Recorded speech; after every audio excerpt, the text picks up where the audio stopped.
For you, what club is winning in the window so far? Give Liverpool the edge. The edge over who? Arsenal. Nah, man. Liverpool's definitely winning it.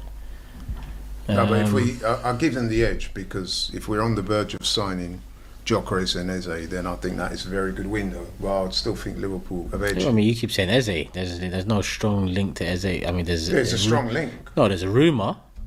No, I think it's more than a rumour. No, that's a rumour. I haven't seen really Fabrizio Ornstein talk much about Eze to Arsenal. I think I think what's happened is that things have cooled in the last week because there have been no further developments. But we know that Arsenal have met with the player and his representatives and agreed wages and stuff like that. In principle, so it's up to the clubs too. So I'll say that's more than a rumour. Okay, so you're saying edge in Liverpool. You're saying Liverpool are clear, but who's is it Arsenal under second in the race for who's having the best window so far? You could argue City. You could argue us. Yeah, I mean, yeah, you could argue City, us. I don't think Chelsea's business has been too. Hasn't been bad. I mean, Delap and Pedro, I think good additions. Gittins, I'm not too sold on. They got that Esteval guy coming back. I don't know if you classed it, but I'd say Liverpool clear, then City or Arsenal maybe.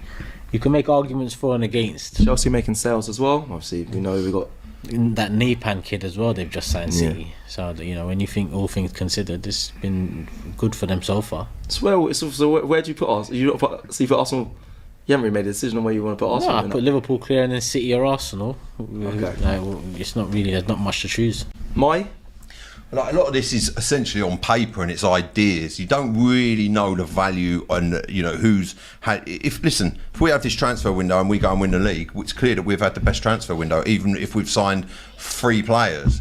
That is how this transfer window is truly judged. What happens at the end of the season? I hear that, but Liverpool signed Chiesa and they didn't win the transfer window. They won the league. Fair play. That's winning the transfer window. The business they done last season was the best business because it won them the league. That's what I'm saying is.